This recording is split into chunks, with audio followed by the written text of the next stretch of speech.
ये मूवी असल में एक समुदाय के बारे में है। ये कोई आम समुदाय नहीं था, क्योंकि इस समुदाय में रहने वाले लोग इस दुनिया में रहने वाले लोगों के साथ नहीं रहते थे, बल्कि वो दूर दराज पहाड़ों और जंगलों में रहते थे। इस समुदाय में अधिकतर महिलाएं थी और सिर्फ एक मर्द था जिसका नाम सीफर्ट था। सीफर्ट असल में उस समुदाय का लीडर था। वो सारी औरतों को गाइड करता था और सब उससे फॉलो भी करते थे। ये समुदाय 2 पार्ट में डिवाइड था, जिनमें एक ग्रुप वाइफ का और दूसरा वाइफ की बेटियों का। वाइफ के ड्रेस का कलर पिंक और उनकी बेटियों का ड्रेस का कलर ब्लू था। और ये सारी सीफर्ट की ही वाइफ और बेटियां थी और वो सीफर्ट को ही अपना गॉड समझती थी और उन्हें ये लगता था कि सीफर्ट ने ही उन्हें जिंदगी दी है, जिसकी वजह ये थी कि वो सारी औरतें सीफर्ट को अलग अलग बुरी हालतों में मिली थी। मतलब उनकी लाइफ ज्यादा अच्छी नहीं थी और सीफर्ट ने ही उन्हें जिंदगी जीने का एक नया रास्ता दिखाया, एक ऐसा रास्ता जो पीसफुल हो। और वो सब इस जिंदगी में इतनी मगन हो गई कि वो सीफर्ट को ही अपना गॉड समझने लगी। वो सीफर्ट की हर बात मानती। अगर दूसरे लफ्जों में कहा जाए तो वो सीफर्ट की गुलाम बन चुकी थी। उन सब के जीने का लाइफ स्टाइल बहुत ही सिंपल था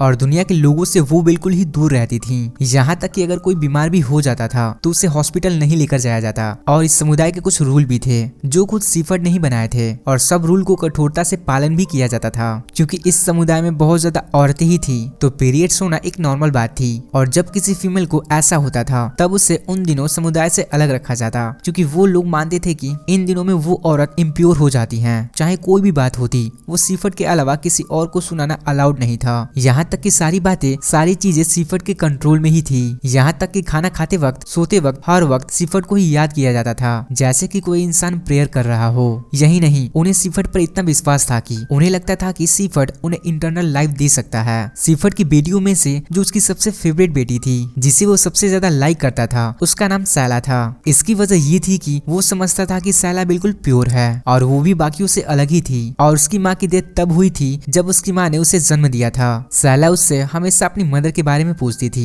लेकिन सीफर्ट ने कभी भी उसे नहीं बताया। बस वो यही कहता था कि तुम्हारी माँ बहुत ही खूबसूरत थी और तुम भी बिल्कुल उसी के जैसी हो। इस समुदाय में 2 और औरत रहती थी जिन्हें बाकी समुदाय से अलग रखा जाता था, जो उन लोगों से थोड़ी दूर पर एक केबिन में रहती थी। इसके पीछे रीजन ये था कि उनमें से एक औरत काफी बीमार थी और सीफर्ट उसे अभिशाप कहता था और दूसरी औरत जिसका नाम सैरा था, सीफर्ट को लगता था कि वो अब इम्प्योर हो चुकी है। वो इसीलिए क्योंकि उसने सीफर्ट की कुछ बातों को मानने से इनकार किया था। सब उसे खाना तो देते थे लेकिन उसे अपने पास नहीं बैठाते थे। सब उससे नफरत करते थे। इवन सैला भी यही सोचती थी कि वो एक इम्प्योर औरत है। अगले दिन जब सैला भीड़ को चराने लेकर जाती है तब वो फर्स्ट टाइम पीरियड्स को एक्सपीरियंस करती है और इससे वो काफी डर जाती है। उसे कुछ समझ नहीं आ रहा होता कि उसके साथ ये क्या हुआ है, जिसकी वजह से वो एक भेड़ को भी मार देती है। लेकिन वो अपने इस प्रॉब्लम को किसी के साथ डिस्कस नहीं करती और भेड़ के बारे में वो ये बताती है कि वो सो गया था और कुछ कुत्तों ने मिलकर उसे मार दिया। लेकिन सीफर्ट उससे कुछ नहीं कहता और माफ कर देता है। अगले दिन वहाँ पर पुलिस आती है और पुलिस सीफर्ट को चेतावनी देती है कि वो इस जगह को छोड़कर चला जाए वरना वो सबको अरेस्ट कर लेंगे।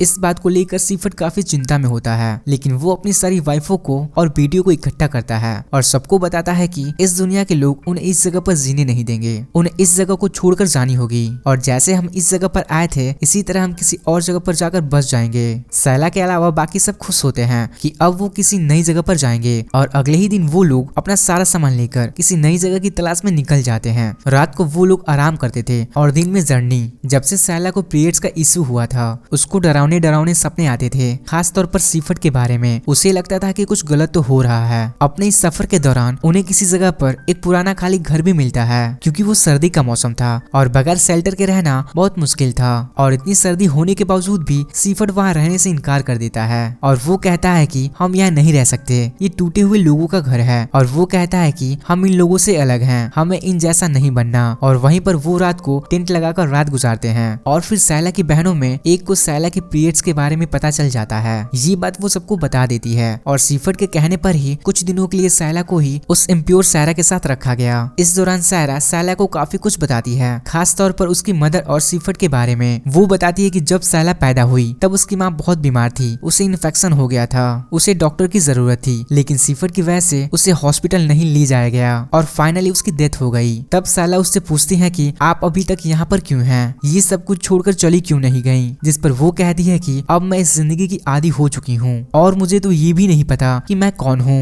लेकिन असल में उसके दिल में सीफर्ट के लिए नफरत के सिवा और कुछ नहीं था और वो सीफर्ट की रियलिटी और इस समुदाय के बारे में बहुत कुछ जानती थी। तभी उसे सबसे अलग रखा गया था ताकि वो बाकी औरतों को ना बता सके। अब सैला को भी ये सब कुछ अजीब लगना शुरू हो गया था और वो धीरे धीरे सीफर्ड से नफरत करने लगी। लेकिन वो अपनी फीलिंग किसी के साथ भी शेयर नहीं करती थी क्योंकि बाकी तो उसे गॉड समझते थे। काफी दिन तक वो लोग अपने सफर पर चलते रहते हैं और सीफर्ड उन्हें कहता है कि वो हेवन में लेकर जाएगा और वहाँ पर एक इंटरनल लाइफ देगा। उन औरतों में एक औरत जिसका नाम एंड्रियल था, तब वो प्रेग्नेंट थी और सफर पर चलते हुए उसे याद आ जाता है कि अब उसकी डिलीवरी का टाइम आ चुका है और वो बहुत रोती है, बहुत चिल्लाती है। लेकिन ना तो वो सही जगह थी और ना ही सही टाइम। लेकिन ये उसके कंट्रोल में भी नहीं था। बाकी औरतें उसकी हेल्प करती हैं, लेकिन जन्म देने के बाद उसकी मौत हो जाती है। इस बात को लेकर बाकी सब तो काफी दुखी होते हैं, लेकिन सीफर्ड को इसका जरा भी फर्क नहीं पड़ता और वो लोग वहीं पर उसकी डेड बॉडी को जला देते हैं। तब सैला आगे आती है और इस सब के लिए वो सीफर्ड को ब्लेम करती है और वो कहती है कि इसकी मौत के जिम्मेदार तुम हो।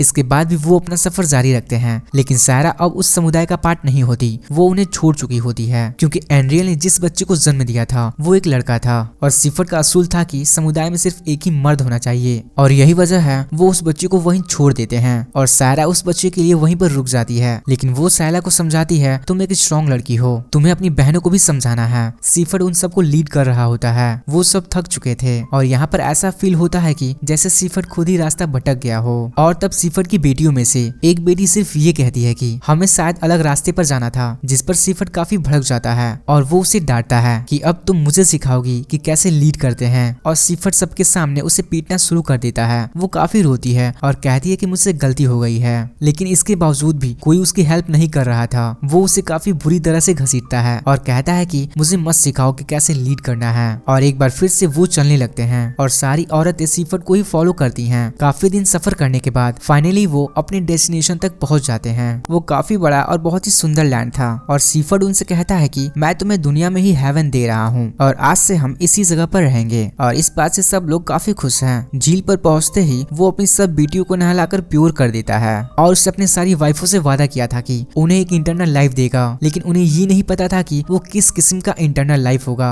उस रात सीफर्ड सैला को अपने टेंट में बुलाता है, जिस पर सैला को काफी अजीब फील होता है और आधी रात को सीफर्ड अपनी वाइफों को लेक तक ले जाता है और एक एक करके सबको पानी में डुबाकर मार देता है। सुबह जब उसकी बेटियां नींद से जागती हैं तब वो देखती हैं कि उन सबकी माएं मिसिंग हैं और इस सिचुएशन से वो डर जाते हैं और सीफर्ड के पास जाती हैं जो झील के पास बैठा हुआ था और वहाँ पर उनकी माओ के कपड़े भी पड़े हुए थे। वो सब काफी रोती हैं और सीफर्ड से पूछती हैं कि हमारी माएं कहाँ गई हैं, जिस पर वो कहता है मैं उन सबको इंटरनल लाइफ दे चुका हूँ। और साथ ही वो अपनी बेटियों को कहता है कि अब तुम्हें अपनी मॉम की जगह लेनी होगी, तुम सभी मेरी बीबियां बनोगी और मेरी खिदमत भी करोगी। और सैला को कहता है कि तुम मेरी फेवरेट बीबी बनोगी और सबको लीड करोगी और मेरा पूरा फोकस तुम पर ही होगा। जिस पर सैला आगे आती है और उससे कहती है कि मुझे तुम्हारी बीबी नहीं बनना, जिस पर सीफर्ड को काफी गुस्सा आता है और वो सैला को थप्पड़ मार देता है। सैला को भी काफी गुस्सा आता है और वो अपने गुस्से को कंट्रोल ना करते हुए सीफर्ड को भी स्लैप कर देती है। इसके बाद हमें पुलिस वाले दिखाए जाते हैं जिन्हें लेक पर बहुत सारी औरतों की लाशें मिलती हैं और जंगल में सीफर्ड की डेड बॉडी भी मिलती है। उसे किसी ने बहुत बुरी तरह से मारा हुआ था और जाहिर है उसे किसी और ने तो नहीं मारा होगा, बल्कि उसे उसकी बेटियों ने ही मारा होगा। अब वो सब बहनें अपनी मर्जी से जिंदगी जी रही थी और इसी के साथ ये मूवी समाप्त हो जाती है।